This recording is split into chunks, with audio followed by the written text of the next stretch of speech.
इस नए गहन विश्लेषण में स्वागत है।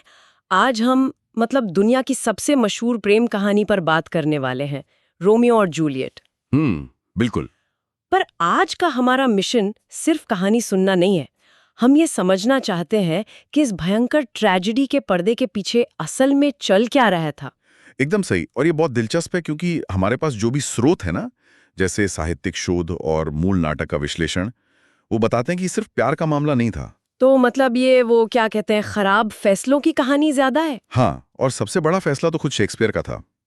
मेरा मतलब है, जो मूल स्रोत था ना, आर्थर ब्रू की एक पुरानी कविता। अच्छा, तो ये कहानी पहले से मौजूद थी। जी हाँ, 1594 के आसपास। और उस मूल कविता में पूरा घटनाक्रम कई महीनों तक धीरे धीरे चलता है। पर शेक्सपियर ने क्या किया, उस पूरे कई महीनों के समय को सिर्फ 5 दिनों में समेट दिया। अरे बाप रे, सिर्फ 5 दिन! ये तो एक प्रेशर कुकर जैसी स्थिति हो गई ना। बिल्कुल, एकदम प्रेशर कुकर। इटली के वेरोना शहर में मॉन्टेग और कैपुलेट परिवारों के बीच तो पहले से खूनी दुश्मनी चल रही थी। और फिर उसी बीच रोमियो और जूलियट एक पार्टी में मिलते हैं और पहली नजर में प्यार कर बैठते हैं। और अब सोचिए, समय की इस कमी ने उन युवाओं के प्यार और गुस्से को कितना खतरनाक बना दिया होगा। हाँ, जब आपके पास सोचने का समय ही ना हो तो फैसले तो आवेगपूर्ण होंगे ही। एग्जैक्टली और इसी भारी दबाव के बीच फ्रायर लॉरेंस नाम के पादरी उन दोनों की गुपचुप शादी भी करा देते हैं। मैं हमेशा सोच रही थी कि एक पादरी ने ऐसा जोखिम क्यों लिया। उनका मकसद तो अच्छा था। वो इस उम्मीद में थे कि शायद इस शादी से दोनों परिवारों की जो पीढ़ियों पुरानी नफरत है, वो हमेशा गले खत्म हो जाए। पर तरीका बहुत जल्दबाजी भरा था। तो जब सब सही जा रहा था तो अचानक से ये एक तबाही में कैसे बदल गया। वहीं से तो कहानी पलटती है। होता क्या है कि जूलियट का चचेरा भाई टाइबल्ट रोमियो के दोस्त मर्क्यूशो की हत्या कर देता है। ओहो। और फिर गुस्से में अंधा होकर रोमियो टाइबाल्ट को मार देता है। बदले में उसे वेरोना से निकाल दिया जाता है। और यहीं से उनकी सारी योजना उल्टी पड़ने लगती है, राइट? क्योंकि इधर जूलियट को पेरिस नाम के एक आदमी से शादी करने के लिए मजबूर किया जाने लगता है। हाँ, सामाजिक दबाव बहुत बढ़ जाता है। तो उस अनचाही शादी से बचने के लिए वो फ्रायर लॉरेंस के साथ मिलकर एक प्लान बनाती है, मौत का नाटक करने वाली एक दवा पीने का। लेकिन यहाँ एक बेहद अहम और चौंकाने वाली बात सामने आती है। रोमियो तक ये योजना पहुंच ही नहीं पाती। बिल्कुल।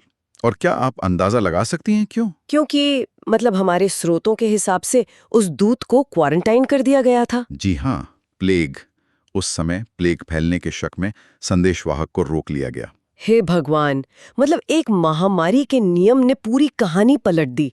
ये सच में किस्मत का क्रूर मजाक है। अगर वो दूत समय पर पहुंच जाता तो शायद ये एक सुखद अंत वाली कहानी होती। लेकिन संवाद की कमी ने त्रासदी को जन्म दिया। रोमियो जूलियट को सच में मलावा समझकर जहर पी लेता है।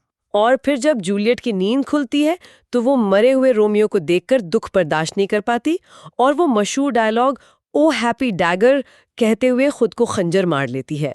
बहुत ही दुखद। हमारे आज के स्रोतों का निष्कर्ष यही है कि ये सिर्फ प्यार की कहानी नहीं है। ये लव बनाम हेट का एक क्रूर खेल है। शेक्सपियर ने उन्हें स्टार क्रॉस्ड लवर्स कहा था ना। हाँ, यानी जिनकी किस्मत में ही बर्बादी लिखी थी।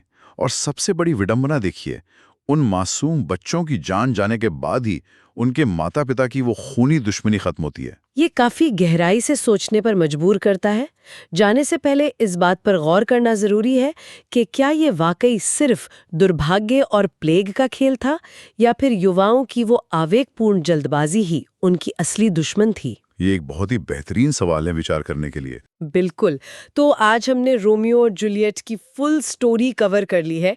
फिर नेक्स्ट वीडियो में नेक्स्ट प्लेस को देखेंगे। बस बने रहें अरूसा एड्यूवर्सिस के साथ।